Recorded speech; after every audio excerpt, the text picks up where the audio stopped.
What's up? DCA Friday is in the house. Thank you, everybody, for tuning in.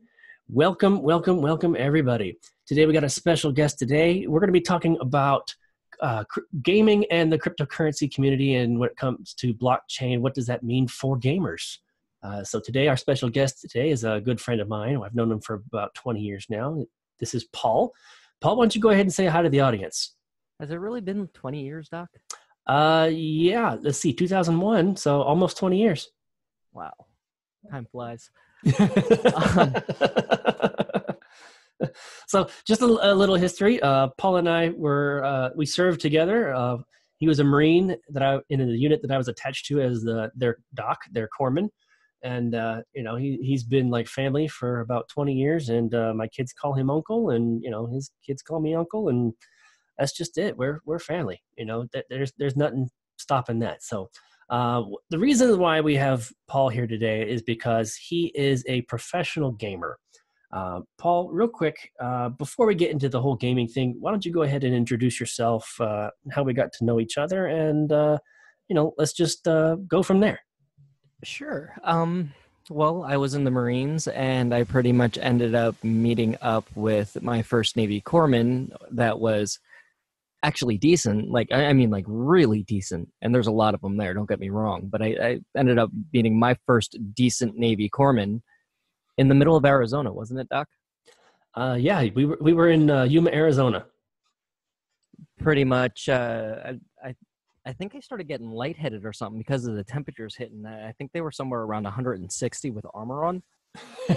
Yeah, I think that particular incident that you're talking about, we were actually doing a exercise over in order to deploy.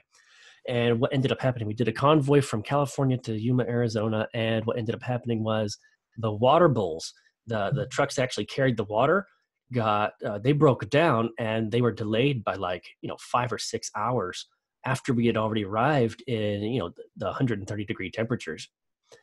So people were getting dehydrated very quickly. So basically, I ended up coming in. Long story short, Doc Pinda patched me up and basically was like, "Oh, you're good now? Good. Grab an IV bag. Come on, you're about to learn something. You're about to help me out." And yeah, that's kind of where that friendship started out. Yeah, that's a pretty fair analogy of how it started. We had been friends before that, but I think after bringing you into the fold to say, "Hey, you're going to learn how to be me," that way I have more hands. That definitely helped blossom that relationship. One thing any Marine always wants is for their corpsman to basically ask them to give them a hand, because they know for a fact that, hey, this guy's not afraid if he can't handle something, that he's going to get it taken care of regardless. So. Absolutely. Yeah. One thing that the Greenside corpsman that I was with, we had a saying. It was called Semper Gumby, which is a take on the Marine Corps Semper Fidelis, or Semper Fi, which is always faithful. Semper Gumby is always faithful, always flexible. And so, part of that was, stop the bleeding, keep them breathing, and if you can't, make it happen anyway. So, we go back, about that far, and we've been, together ever since, even long after, we both got out. So, why don't you go ahead and talk to us about how you got into gaming? Let's go ahead and start there. Well, to be honest with you, I ended up having some severe back problems while in the military, and it ended up making me basically for a long time wondering what was going on, why I couldn't sit there and run my normal 3 miles the way that I normally would, and things of that nature. Well, eventually I ended up finding out that I have discs in my back that are degenerating, so it's right near a nerve root. So if I move the wrong way, I can actually seriously injure myself. So that's a lot of sitting still time. So that sitting still time, I had to figure out something to do. So I actually took a look at my Xbox, and I was like, you know what? I think I'll mess around with it a little bit. Yeah, Ended if up I'm not mistaken, your particular degenerative condition, it's a bit lower than mine. Mine's in my upper back. Yours is actually in your lower back. And if I'm not mistaken, you had to close down your first business that you actually opened up. That we Yes, had. I actually had a vape shop that, well, you know that. You actually helped me out with quite a few things there in that vape shop. And it just got to the point where I had customers and they would ask me to make them a specialized juice. So I would do it because, that's what we did there. Well, the one customer came in the one day and asked me to make a specialized juice for him. I went to go turn around to go make it, and I twisted it the wrong way. My legs went numb, and I was face down on the floor in my shop for almost 45 minutes. Yeah, I believe it was after that you went to the doctor, and the doctor said that I believe even picking up your how old was your daughter, at that time? I would say she was probably around, I want to say 2 or 3. Two or about let's say about two, because three wasn't too long ago. So I think even picking up your 2-year-old daughter could actually make you go paralyzed. Yeah, yeah. So, and so it was basically through being forced down to close down your shop that you started looking for a different avenue for creativity, or as far as creating an income, and that's how you got into gaming, correct? Well, actually, when I first started doing it, I took it as just something to do with my spare time.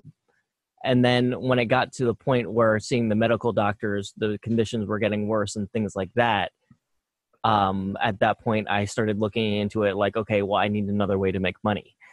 Well, I found out that gaming can do it. And pretty much I ended up starting to attempt things at that point. And what ended up happening is I just tried to get better and better and better, and finally ended up getting picked into an MLG league. I ended up getting the invitation through an email. Go figure. Now, for the people who don't know, what is MLG? And MLG is your high-end gamers. Those are your top, I want to say, top 300 people in the world or in that area. And an area could be as big as, the United States, or if you're a worldly MLG gamer, you're literally the top in the world. So you were invited to this because of what was it that got their attention? I think it was the amount of time that they were watching that it was taking me to progress through something. So your normal player might take, let's say it takes them 10 matches to learn, okay, well, if I, do this wrongly, the other player is going to react this way. It might take them 10 matches to realize that that's one of the other player's mechanics. Myself, on the other hand, it's very, very, very quick. It's, I'll tend to notice something I'd say by the second time you do it, I end up picking up on it. And then by the third time you do it, I already have a counteraction for it.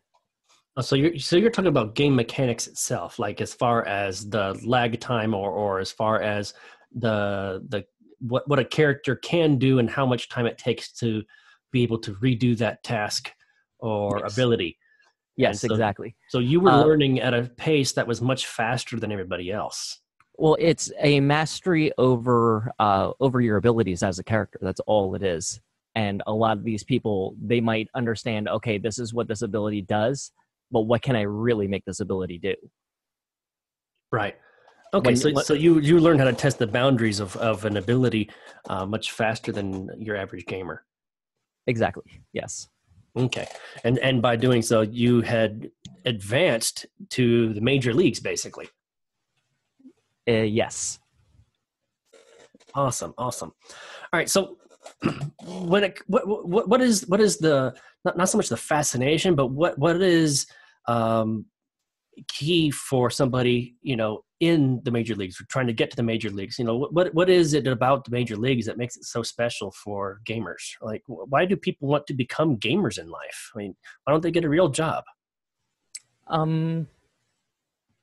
Tell me how much you consider somebody who has a real job. Tell me how much they make. Just an average. And the average, I believe, for the U.S. is about 50, and that's being generous. So your gamer, like how long would it take them to get that 50,000? Like the whole year. Okay.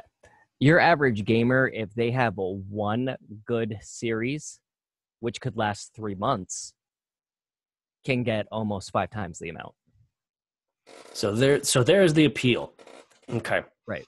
And you have to keep in mind the time that it takes a gamer to work is how long does it take to show that you're better than the other person. Okay. All right. Now let's talk about earning money while playing video games. And that's where cryptocurrency is looking at going.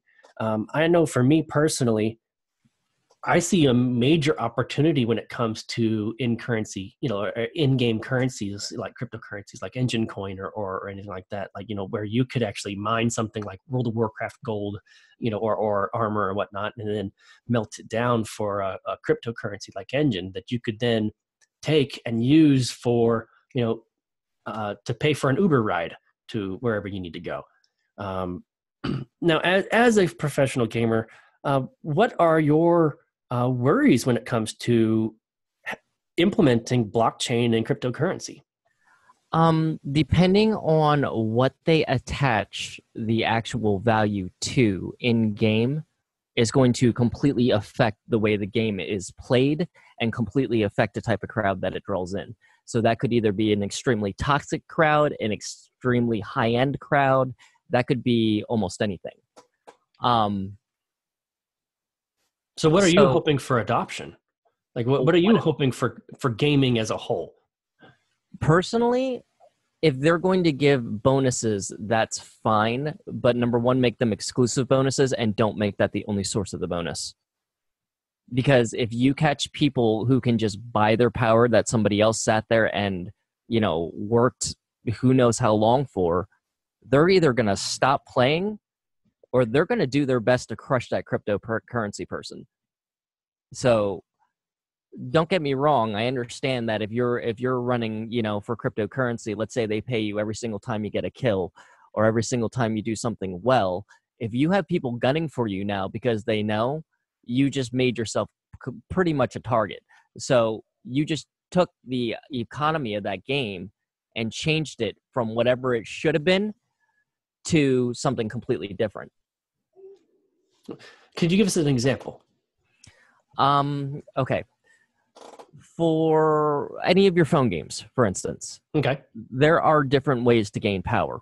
But if you notice, there's always, hey, if you spend $80, you can get 5 top-end characters or however many they decide to throw out or whatever the package deal is. That's considered a pay-to-play game. You just sat there and bought an end-game character that somebody else sat there and completely busted their butt for the last 4 years or who knows how long. 4 years might be a little exaggerated, but let's say even 4 days. 4 days of sitting there constantly playing a mobile game can be extremely draining. You just sat there and wasted all your time and did all that effort, and then you just basically any reward that you would have gotten is basically reduced to nothing when it comes to value because of somebody else being able to just go buy it. Okay. Well, wouldn't let me play devil's advocate for a second. Go for it. Wouldn't this like let's say you actually went out and earned all of these legendary items or armors or you amassed all this in-game currency, not the cryptocurrency, but in-game currency. Right. Wouldn't having a in-game blockchain, cryptocurrency ability to actually transfer your gold that you earned in-game to a player for cryptocurrency that you could actually use in the real world, wouldn't that be something that gamers should look forward to? Oh, I'm not saying there aren't ways to make it work, but as of right now, the gaming community doesn't really, I'm not going to say they don't need help making money, but they have their different ways of making money. So when it comes to gaming, if you want the actual gaming thing to actually explode and not have it be about, something completely different, like, hey, who has the most cash, stuff like that, you're going to have to make some severe changes and change things around, because it's either that or you're going to lose most of your top end gamers. If everybody else can just go buy the same power that I just grinded for, and I'm one of your top end gamers, but let's say I'm not that, wealthy, I'm not going to sit there and continue to play a game that somebody can just come in and dump money into and boom, now they're 10 times better than I am. Okay. All right. Now, off chat, we've talked several times in the past, and one of the games that you were playing, you had mentioned that they were making a lot of the wrong choices, and I'm gonna go ahead and just name drop a Destiny here, because I've heard from you and a lot of people in the community, the Destiny community, that how Activision is actually making the game worse. Where did they go wrong, and what could they have done different, or what do you think would be a good fix for the game that would bring MLG players back? Seriously, to be honest with you, I'm a little bit salty with Activision, so if they were to disband their company tomorrow, it would not hurt my feelings. But where did they go wrong? They did not do this in Destiny, but they have done this in other games that they have tried. Like sticking certain progression quests behind a paywall. For instance, you have to have this item to be able to run the quest or to be eligible to run the quest. But the only problem is you have to buy this item with the real world money. Okay, so basically, the only way to run this quest is with a specific name. Let's just say the White Lotus Legendary Sword or something crap like that. The only way to get this sword is to actually purchase it in order to run the levels. That's what you're saying, right? Right, exactly. Don't get me wrong, progression is not exactly very good if it's locked behind a paywall like that, but at the same point in time, though, there are other things that you can do. Like if you were to make a skin, for instance, for a character, and let's say it gave them an extra 8 agility, that's fine. You can make that a cryptocurrency one. You can make the skin a special skin to where no other person has it, but you need to make another skin that offers 8 agility that a player doesn't have to buy. Okay. All right. So at that point, that player, and that player needs knowledge of both of them, because at that point, he is not buying something because, oh, that's the only way to get it. He's buying it either because he wants to support the company or he wants to support the cause that company stands for. Mm-hmm. That's where all these people get their support. There is more than enough, and the gaming community is more than kind when it comes to this. Most of the time, all you have to do is ask, and if it's for something, that is morally correct, they're going to sit there and they're going to get behind it 110%. Okay. So what would be a good way for, cryptocurrency gaming to go? Like, we've talked a little bit about some of the things that you don't like, you don't want to see a pay for play platform, basically. Well, I think the skins idea with little boosters on whichever characters that the person is using is actually a perfect one, because if I could sit there and I could make, let's say, 20 skins. I'm sorry, I'm 35 years old. I think skins are the biggest waste of time in the world to ever actually go after. If they don't do anything for your stats, they're pointless to me. But that doesn't stop my son from going and spending $120 on skins. Oh, Lord. Oh, my God. So if you understand what I'm saying there. Kind of. I'm just thinking about $120 wasted on something decorative. Well, yeah. Well, it wouldn't just be one. It would be quite a few. But I've seen some pretty crazy numbers out there. I mean, Doc, I've seen skins for $120 for a single skin. Well, let's say you're saying that those skins would be going towards the company itself, not towards other gamers, Hang on. person to person. That could go towards being invested into cryptocurrency, and then pretty much the amount of experience that you gain while you have that piece of armor on. Let's say you gain X amount of bits per 1,000 experience or per 100 experience or something.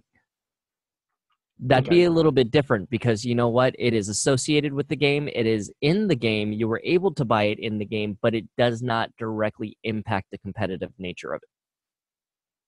So basically, you're against anything that would impact the competitive nature of the game itself, correct? Well, the reason people watch sports is because of the competitive nature, not because of, hey, Billy Joe can throw, a football 300 yards. Nobody cares if Billy Joe can throw a football 300 yards if he's not accurate. I guess you're right about that. So where do you see cryptocurrency gaming going in the future as far as where would you like to see it go? Because right now, all of us who are, talking about cryptocurrency and gaming, we're talking about being able to play and being able to earn crypto as we're playing, in whatever case it is, whether we're being rewarded armor or we're getting, in-game currency like Final Fantasy. They always had Gil. All right. You could melt it down for engine coin or sell that Gil to another player for engine coin or whatever, cryptocurrency coin that they have. And then, you can make a profit off of that. Like you could literally go to an area and just farm monsters, earn, in-game currency, and then sell that currency to other players for a profit. See, it's a little bit different if you're also selling that currency in-game. If you were selling that currency in-game, like if you were earning the currency off of, let's say, monsters, and then you are and then you're selling what you're getting off the monsters, okay, that's one thing. They actually have markets that are like that already that work extremely well. Mm-hmm. World of Warcraft, their loot system, their entire loot system, or not the one. Okay, I don't want to say their entire loot system. I'd say a majority of their loot system has to do with the auction house. You sit there, you farm, let's say, 100 mage cloth. Okay, congratulations, you farmed 100 mage cloth. But what did you really learn? You learned how easy it is to farm mage cloth. Now let's go find out how much each stack sells for. Okay. So it's a little bit different because you can buy gold in Warcraft with actual real live cash. It's frowned upon, but is able to be done. So there would have to be a very specific, almost like a rule base set up for all of the games in order for that to work out successfully. Well, I as far as success is concerned, I think the gamers who learned how to use World of Warcraft to actually, earn a living, they would be very excited about, cryptocurrency because it would be a mechanism for them to make money while they're still in game instead of doing some sort of PayPal exchange and then selling a character or whatever it was. In the marketplace or just handing over that the login details for that character. Well, a lot of the stuff that is pay to play like that was some of the very first signs of it. You have to keep in mind that stuff started happening back in 1992 when they started doing well, I don't want to say 92, maybe 96 or 98, somewhere around there, wherever Warcraft first started. They started out with their first gold company. That first gold company did something that most of the companies considered illegal, which was basically they farmed their butt off to get a bunch of gold, and then they sold it to players for a discounted rate. So that has always typically been frowned upon, but there are ways to make it work if somebody were willing to actually put into it. And if you're involving cryptocurrency, that would actually be probably one of the perfect times to actually figure out some of that stuff out. So basically, if we actually have gaming bringing cryptocurrency and blockchain technology to the game, that way you could actually, farm for equipment or gold or whatever it is, and then actually sell that to other players. That would be a perfect use case for it. You actually support that, correct?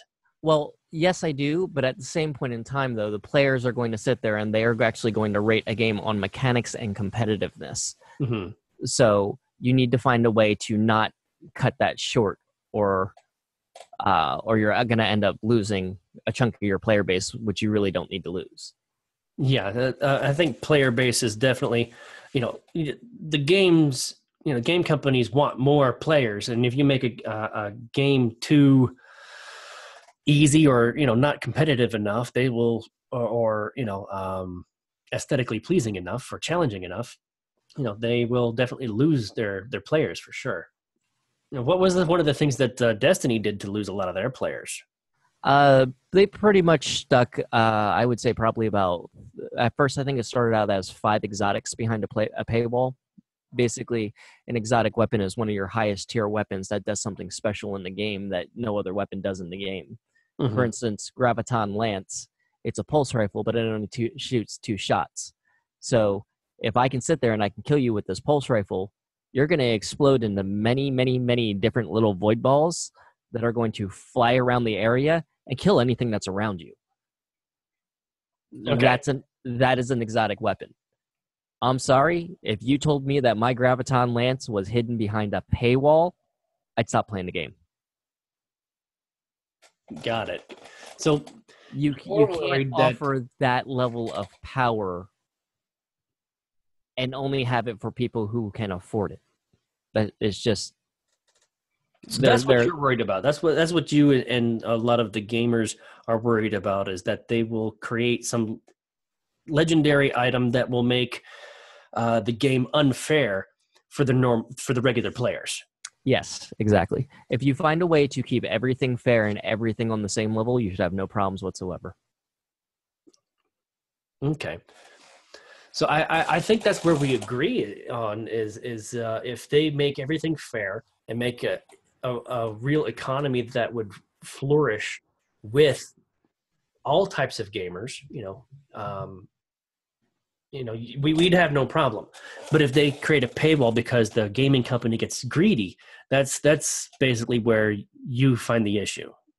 Well, what they need to do is, if they are going to be serious about cryptocurrency gaming, they need to come up with a cryptocurrency gaming company that does nothing but cryptocurrency gaming. And it needs to not be this little, kindergarten stuff like, "Ooh, check it out, I got a phone app, I can play Pong." No, it needs to be something that's going to pull people's attention if you want to make an impact. Mm-hmm. Mm-hmm. So, go ahead. Now, what do you feel about, because I keep mentioning Engine, and one of the reasons I keep mentioning Engine is that Engine is a cryptocurrency gaming coin that's designed to be interoperative between different types of games. So you could play Pong on mobile, or play, Destiny on one, or play, World of Warcraft on one, and basically whatever in-game currency there is, or whatever legendary items that there are, you could basically melt them down into Engine coin, and you could then use that Engine coin from World of Warcraft and then use that and purchase something on Fortnite or Destiny or any other game that you want, Minecraft. I've actually been messing around with this program called PlayVig. Okay. They actually don't do bad. And what they do is they read the statistics off of an official website, for whatever game it is. In this case, it would be League of Legends. They read it directly. They read all the statistics directly off their League of Legends website. It is updated within seconds of you finishing the game, which is amazing. And it gives you little tasks. It gives you little quests inside the game to gain coins. So you gain these coins, and then eventually you trade these coins in for in-game currency, which is what you would normally be able to buy with money. If you did something to kind of did maybe a little bit of a spin on that type of program, that would work extremely well. And because it's a program, you could also turn it into an app, meaning now it can go on mobile, it can go on computer, it can also go on your Xbox, your PlayStation, everything else like that. It's not that these consoles can't communicate with each other, it's that they choose not to. Why would you want to communicate with your competitor? Mm-hmm. I can think of about a million reasons, but apparently they don't like any of them. And I don't and I don't own any of the companies, sadly. So, where do you see the most benefit for games and cryptocurrency? Like, do you believe that that bringing cryptocurrency and blockchain to games is a good idea ultimately, or do you think that it's going to end up a pretty bad idea, like BitConnect? I think if you take any form of work and you turn it into something that somebody can mistake or reimagine as play, you're going to be able to grind a lot of whatever work that is. When it comes to cryptocurrency, building blockchain and stuff like that, it's a lot of work. So if you could create an engine that would build the blockchain as fast as the player is going through the level, you would basically have something that would, number one, it would never be stopping. And number two, it would be going pretty much at turbo speeds and picking up speed day by day. As more people log on, they're just going to get better and they're going to get faster. You can associate certain coding with blockchain with certain enemies or whatever. So without the player actually realizing it, yeah, I just might have killed a thrall and then I killed, a fallen and then I killed, a hive over here. Well, for all I know, I just made a blockchain that's unique to me and nobody can replicate it because of the millions of pieces of data that it took per kill per enemy. You pretty much just created yourself your own personalized blockchain. So yes, it is doable. It is very much doable, but we just have to have the right people to sit down and actually get it done. And the part that kind of stinks about it is nobody likes to sit down and do something for nothing. Right. So what do you see the gamer, not the gamer community, but the game developers themselves, like where are they going wrong? They're going wrong because, number one, first of all, they're not being independent. They're associating with multiple different companies that all have their own sets of rules. If I'm associating with 50 companies and each one of them tells me a color that I can't use, I would have a blank page. Can you give us a better example? Okay. So if let's say I sign a contract with Sony. Okay, congratulations, I just won my first tournament. I signed a contract with Sony. These guys are great. They gave me some headphones, some other cool stuff. Okay, contract time, ready? I need to sit there and I need to stream at least 3 to 5 hours a week. Okay? It needs to be on X days. It needs to be at X time. It needs to be for X amount of you know what I mean? X amount of, gameplay or whatever. It needs, basically they're bargaining. This is what we're going to give you. This is what you have to do for us. Okay, very simple. Now the problem is when you win a tournament, you're not just catching the attention of one company. You're catching the attention of like 50. So if you sign 3 contracts, you have 3 different rule books that you have to abide by all 3 at the same time.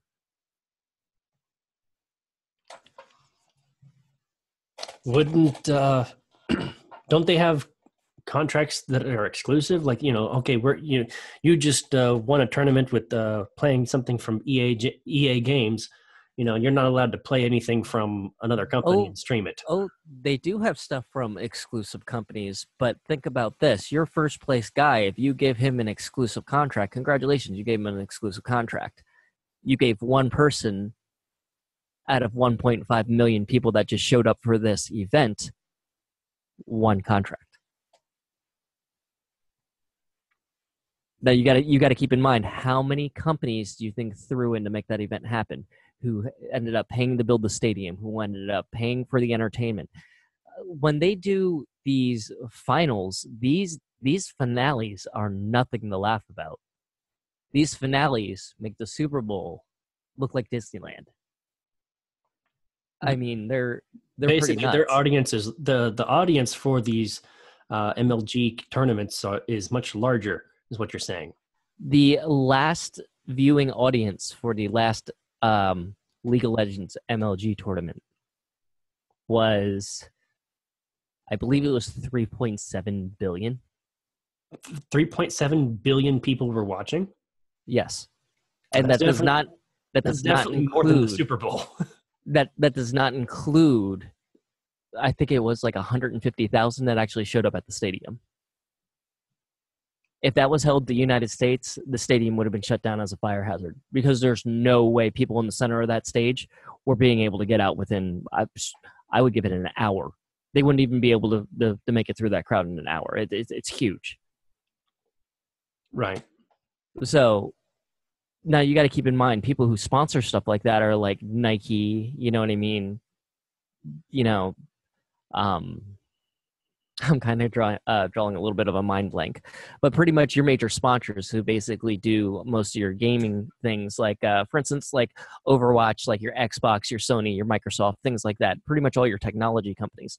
Technology companies, when it comes to cash, they're making a pretty decent amount, and they're all dumping into this, and they're dumping into this for a one-time event, and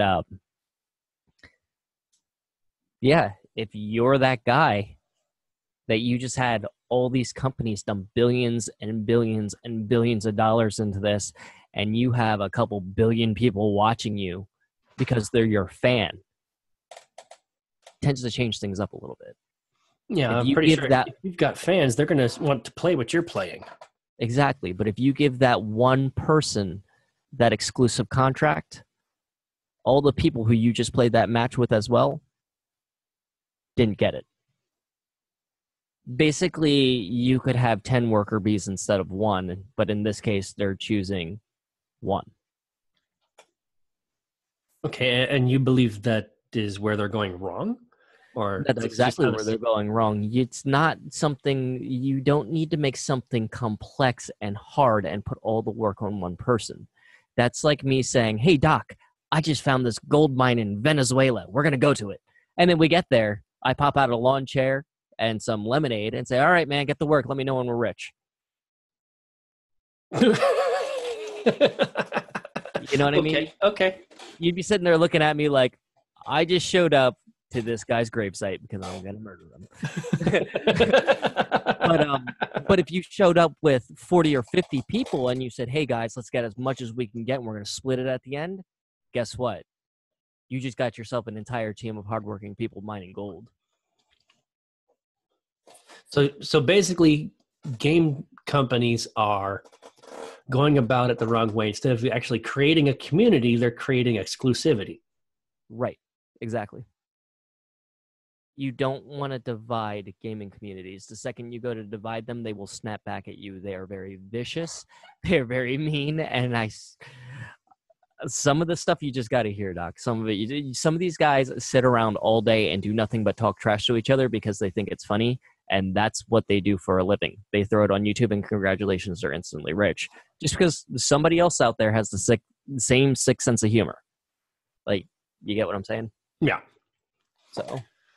So do you think that they would be better off building communities that would support them instead of going for the bottom dollar, creating exclusive pay-to-play, content or objects? Well, now what you're talking about is you're talking about specific audience targeting.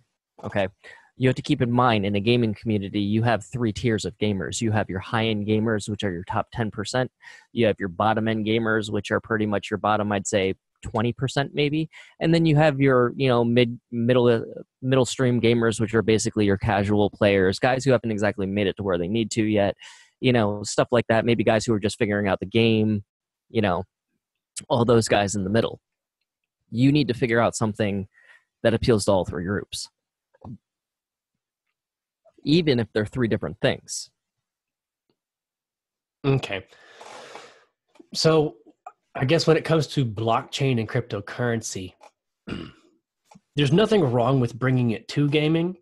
It's what the companies do with it that creates the divide. Yes. That becomes the main issue, because using Destiny as an example, there was a lot of backlash with Destiny, according to what you've told me. And my understanding, there was a lot of backlash in Destiny when Destiny brought out new updates that were, way overpowered, that Well, actually, they kind of did it kind of in reverse there. Basically, they went from building a beautiful game for 4 years, absolutely gorgeous. Don't get me wrong, their community, they sat there, they suffered through a lot of stuff. Like, hey, Bungie, I have 16 weapons. How comes I can't switch weapons? Yeah. Stuff like that. Bungie's like, oh, no, they go in, they fix the coding. They're like, hey, I'm sorry, and they give them a little bit of glimmer or maybe a special weapon or something. Hey, I'm sorry, this won't happen again. You know what I mean? Happens again or later. Okay, we need to go fix something in the coding. But regardless, the community worked with the company. In order to do something when it comes to blockchain, you need to have it you need to be appealing to the community, not a single person. You appeal to a single person, you're going to get outheard very quick, like outvoiced, just because the entire community will not, they won't hesitate to backlash if they have to. Right. So basically, if the companies get greedy and they start appealing to the people that can pay to play, basically they will lose their community and they will lose a lot of players. Yes, that's almost like a betrayal of trust. I mean, when you sit there and you invest into a game, you are not just investing your time and your effort. You could be investing money into it. You can be investing all kinds of stuff into it. Well, of course, regardless, you're investing money into it. Let's look at and just me personally. Let's look at Xbox. Okay, Xbox, you pay $60 for a game, and then you got to pay for the Xbox Live, and that's a membership that you got to continue to pay for just to keep playing. And then when they have new special packages or updates in the game, sometimes you got to pay to get the update or new special maps. Exactly. And some of those games, like, don't get me wrong, Activision was one of those people who actually tried to force that sales model into play, and they successfully did it. So everybody had to pay for every single expansion so far. The second that Bungie and Activision had their quote-unquote business divorce, should we say, Bungie basically said, okay, guys, give us $40 and you get everything for a year. Anything we come out with, you get it for a year. And everybody looked at it and went, huh, you're doing it right for once? Okay. That only brought back a third of what they lost the second time. The first time they lost 3/4. The second time they've lost, I would say, I'd say it was probably closer to, they were down to close to probably 2/3 of their community left. That's after taking out that first initial 3/4. So, yeah, that certain things, certain pay as you plays can really, really, really damage games and really damage companies. And if you would want something like blockchain to be successful, it would have to A, hold the person's interest, B, they would have to be able to see their progress, and C, you would not be able to hide it behind a paywall.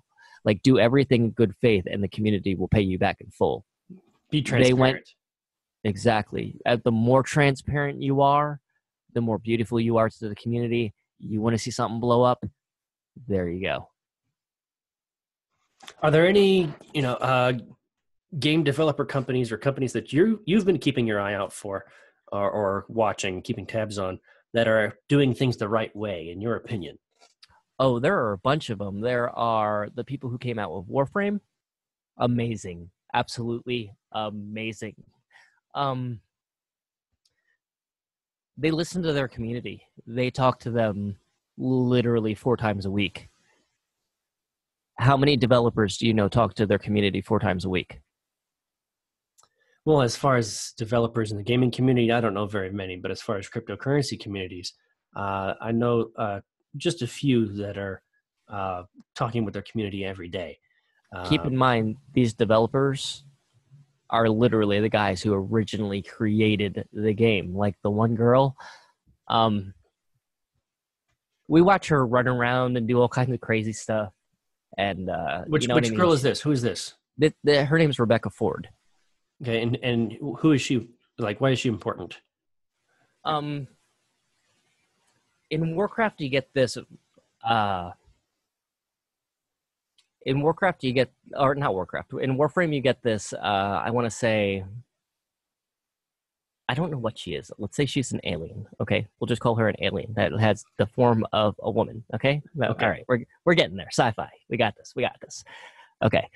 So you got this lady here, right? And she's got this big Professor X looking thing on her helmet, like on her head, inside the what was that called?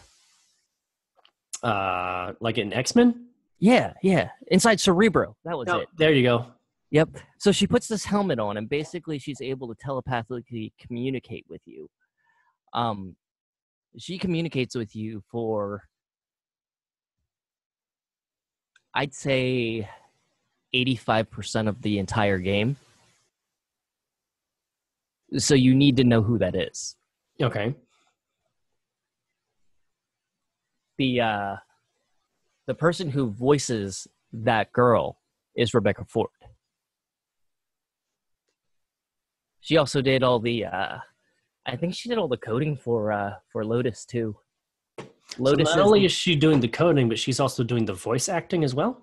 Oh yeah, you have to keep in mind, if you have a company. Okay, so Warframe was a pretty amazing company. They started out with a team of like 5, maybe, and they developed an entire game with 5 people. And then when it started getting bigger, then they started adding people. But when they came out with the game, they were sitting there, the 5 developers, you know what I mean? Dirt broke. Their first game like completely failed.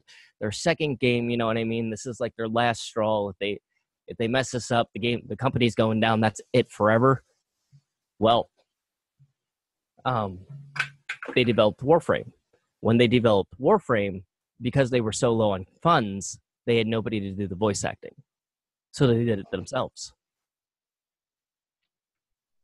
Okay. Now, is one of the things that Warframe is doing correctly is that they're listening to their community and what the community wants? Because that's what it sounds like to me. Yes, that is exactly it in a nutshell. But if I wanted to talk to Steve right now, which happens to be like the owner of the company, I could literally jump onto Twitter right now, tweet him, and I will get a response probably within 5 minutes. Oh, you can't do that with Mark Zuckerberg on Facebook. No, no, you don't have that kind of access. If I want to talk to Rebecca Ford right now and I have questions about it, I can literally shoot her a message through YouTube and she'll respond to it. If you get any of their Facebooks, they'll talk to you about it. If you run into them on the street, they're Canadian. But if you ever run into them in Canada or whatever, visiting, or if you happen to live up there, you can walk up, you can shake their hand, and they will tell you stuff that you want to know. Like if there are parts of the story that you don't understand, they'll explain it. If there are, if you want to know how to get something, they go, oh, well, you get it this way, this way, and this way. Hey, are you logged on right now? And you're like, yeah, I'm logged on. They're like, oh, okay, well, let's go get this. Hang on a sec. And you're like, wait, what? You know what I mean? And they're like, okay, what platform are you on? You're like, well, I'm on Xbox. Why does it matter? She's like, okay, cool. Accept this invitation. And she'll send you an invitation and run it with you to get it. That's definitely the kind of community leadership and access that a lot of people in the blockchain cryptocurrency space are all about. Like a lot of the cryptocurrencies and blockchain projects that since 2017, all you needed was a white paper, some pretty idea, and people would just jump in on it. Since then, it's now 2019. 2018 people started wising up, and here we are, 2019, and now we're looking for that sense of community. If they're building a community first and they're caring what their community wants and needs and building what their community desires, and they have that access, and they're willing to help their community, that's the kind of projects that we're jumping in on. At least those of us who are from the Bitcoin pub and those of us in the Yeniverse, like at yen.io, which by the way is still in beta. And I'll tell you that just personally, little side note from the gaming conversation, I will say that having the kind of access to Peter, on Peter Saddington from Decentralized TV and being a contributor, and like being able to help them build their dream, build products that I need, that's just phenomenal to me. And so that's why I support them 100%. And I think that when it comes to gaming projects that take that same, I guess you could call it a modus operandi, or that kind of dedication to their community to creating phenomenal products. I think that's definitely something to get behind. So I'm glad to hear that about Warframe, that you have that kind of access. That's pretty cool. Well, here's a very good way. You want to make blockchain into a big thing. Obviously, it's about money. I mean, no matter which way you put it, it's about money. And when it comes to being about money, it's not about, okay, how much can I get off this one guy? It's how many people can I get in here to give me $1? If you understand what I'm saying. That's definitely one way to do it. A lot of us are also looking at, how can we earn it? Because those of us who are trying to build something or create something or earn something, we're looking at, In this case, you'll attract everything from sponsors to viewership to eyes if you do it correctly. Mm-hmm. So basically what they would have to do is they would have to create a game where it was competitive to where you would have worldwide ranking, which League of Legends has already done. So if somebody needed, a little nudge in the right direction, that'd be a good one to start at, But it basically with the tiers, remember how we talked about the 3 tiers of gamers before, like the high tier, the middle tier, and the lower tier? What if each tier or each ranking set earns cryptocurrency at a different level? You now created competitiveness in a game that was originally competitive in the first place. You get people who are getting ridiculously good at it and just advertise them. That's all you got to do. Just advertise them. Because other people and other companies at that point are going to try to sign on with you and put together a tournament. The second they put together a tournament, you're not talking about, oh, okay, well, we just signed up for cryptocurrency. We just sat there and we built a little bit of money and, now we have, a couple thousand. You're talking about billions of dollars, depending on how long you decide to drag that campaign on. There was a Destiny tournament, the last one actually in 2018, that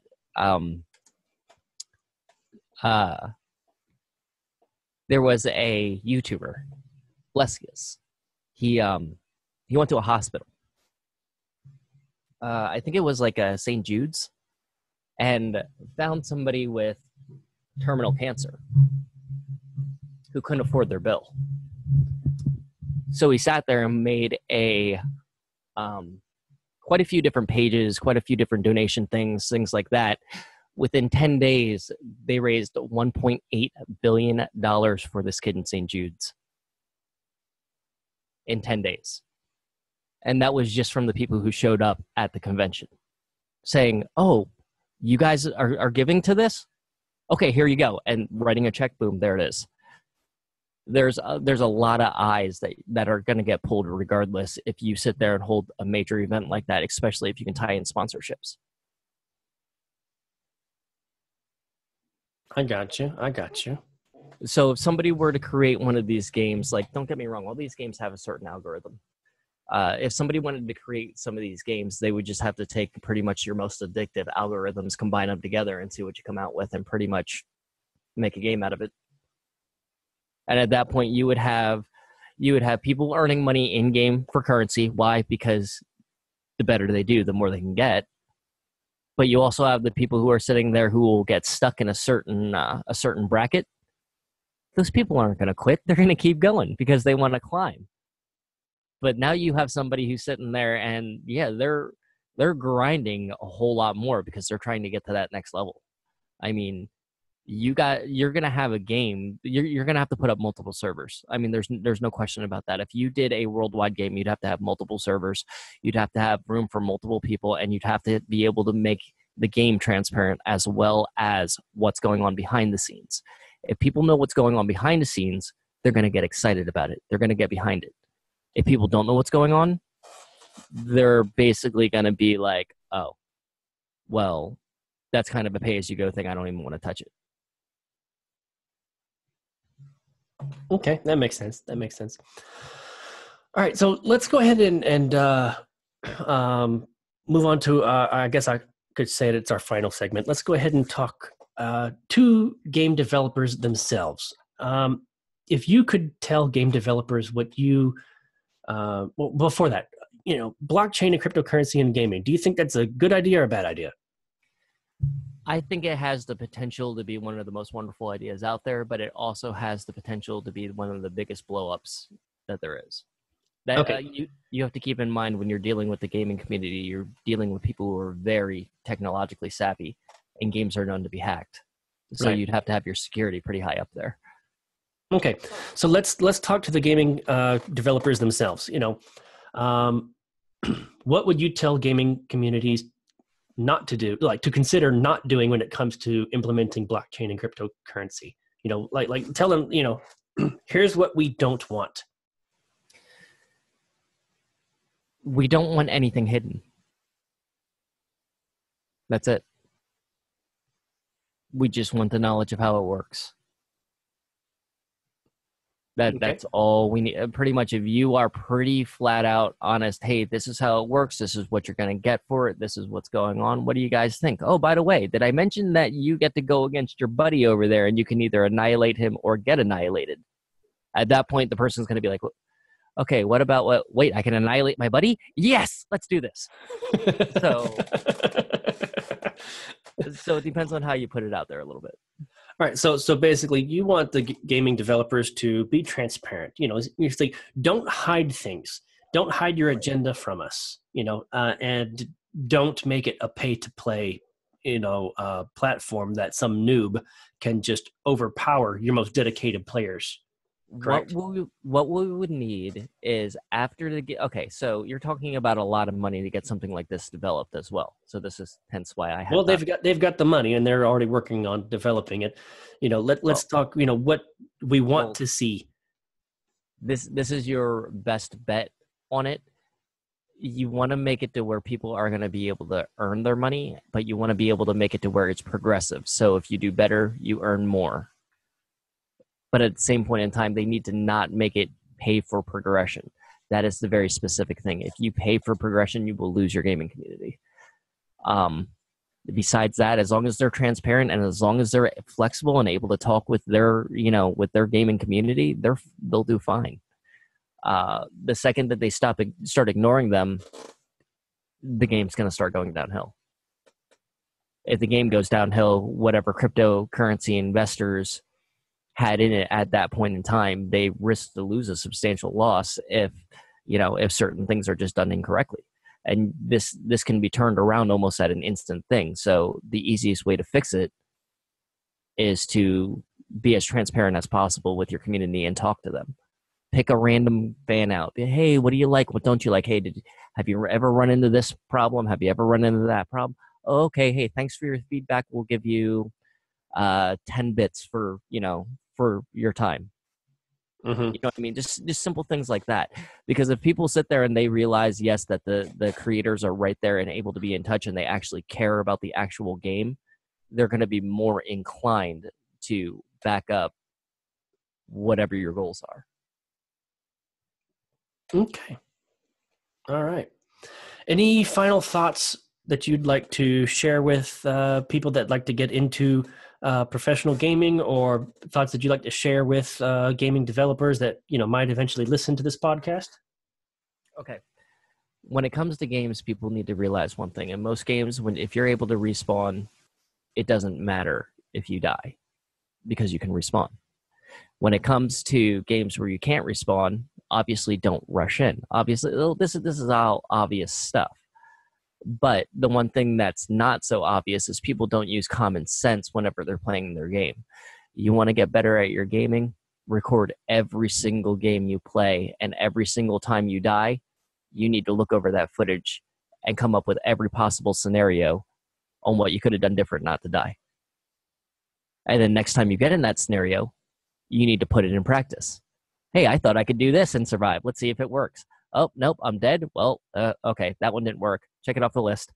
Eventually, you're going to run into a bunch of combinations that work, and yeah, you become one of the crazy players that has a unique playstyle because nobody else can compete with what you're doing because you're understanding not just mechanics, but you're also using, using common sense behind it.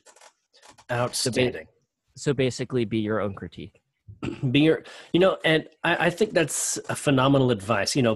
Record your gameplay and watch it and review it, see where your errors are, and come up with creative ways on how you can prevent such a disaster, such as dying or losing everything.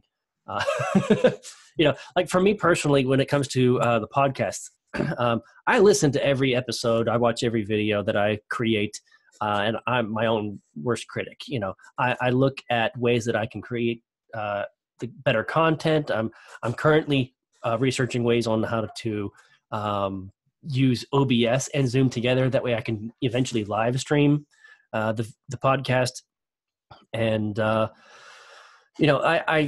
keep noticing that I keep doing this.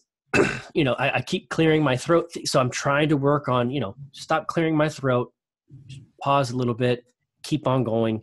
And, eventually, I'm going to get better at doing podcasts. It's the same thing for gamers. Like if you're watching your own play, you'll see where you messed up. You shouldn't have rushed directly in. Maybe next time you should go around the corner and sneak up on somebody or something, whatever gameplay strategy it is, or instead of walking around a corner or running around a corner, maybe you should jump around the corner. That way the bad guys have to take the time to look up. In the meantime, you've been, shooting arrows at them for like the past 5 seconds, and it gives you an up on, killing them before they kill you. That sort of stuff. I think that's phenomenal advice for those that want to get into becoming better players and eventually maybe going professional. I got one last key golden rule for this. Oh, and please share. It's very, very vital. It's about mindset. It's about tilt. A lot of people don't know what tilt is. Tilt is when me and you are going against each other and you keep getting me the cheapest way possible. Any cheap way that you can figure out to kill me, that's what you do to make sure that I can't get the kill on you. And I end up getting angry. And it shows in my gameplay. And then I start making bad decisions. And then I start losing even harder. So one thing is tilt. If you start finding yourself tilting, you need to stop what you're doing. Like if you're in the middle of a match, finish your match, put it down, go do something else for an hour. Because if you continue to push while you're tilted, your progress will actually reverse. Outstanding advice. Thank you very much for sharing that. Yep. Any final thoughts for anybody out there? Whether it's gaming developers or, like a direct message to them, or, gamers themselves, or even your thoughts when it comes to cryptocurrency and gaming itself. Like, what are your hopes and dreams, or anything? Final thoughts. To be honest, if everything works out perfectly, I'm going to be extremely happy about it. If it doesn't work out, it's not really going to tilt the scales in any way in my in the way that I look at it. But on the other hand, if some gaming developers out there want to, test some stuff out, pretty sure they could get a hold of me through you, right? Or why don't you go ahead and share how people can get in touch with you? Like, you have an Instagram, a Twitter, a YouTube, or anything? I actually have a YouTube channel. I haven't posted on it in a really, really long time. This was back when I was starting to mess with it a little bit. But if you just go to Algernon Gaming Studios, that's A1GAN0N, and then just the word Gaming Studios behind it, it should pop up. Most of them are basically Destiny on there. I think there is a little bit of Warframe on there. I think there's Monstercraft, like the one with that all the dragons. Oh yeah, there's Monster Hunter on there. If you guys are into that, hey, if you guys want to see a really small guy take down a really big thing, trust me, go check out some of those videos. They're kind of cool. I try to add some of the music in them. Fair warning, guys, I get demonetized all the time. It's because I don't care if it's a good song. If it's a good song and it's a good play and it goes together, guess what? It's going up. But that's just the way that I feel. All right. Well, Paul, thank you very much for coming on the podcast. I appreciate your input, and hopefully any gamer any gamers that want to, go pro, they heed your advice. For the gaming developers out there, I hope you are listening as well. And you heed his advice well. Listen to your community and, interact with them. Find out what they want. And, you can't go wrong by bringing into fruition the needs of your, community. So thank you very much, Paul. It was great having you on the show. And let's do this again sometime. Definitely. Anytime you'd like. And for anybody else, we will have Paul on one more time eventually I do know that you have another YouTube channel that you're eventually, or Twitch channel that you're eventually going to be bringing out sometime in the near future. We won't mention it now as far as the name or anything like that. But when you get that up and running, be sure to let us know and we'll bring you back on. Definitely. Just to give you guys a heads up on that one, as I said, I have some deteriorating stuff going on in my lower spine. So I'm actually a disabled vet with a medical marijuana card. But the problem is nobody tells you what these strains do. You can look them up on Leafly, but you can't pull your phone out in the dispensary, so you can't check what it does right at the dispensary. So if you go in for a certain cartridge or a certain flavor and they don't have it, you have no clue what anything else does. So what I was looking for is I was actually looking to start doing reviews on some of the products that I pick up from the local dispensary to hopefully get some of these other flavors and how the actual companies in Pennsylvania react with their medical marijuana and how they do with their their product, their cleanliness, how good it works, so on and so forth. Okay, for those of you who are into the marijuana industry or looking to invest in the marijuana markets or companies that are making these products, that would definitely be a channel worth looking into when it comes into fruition. In the meantime, thanks everyone for joining us. You guys have a great one. This is DCA Friday, signing off.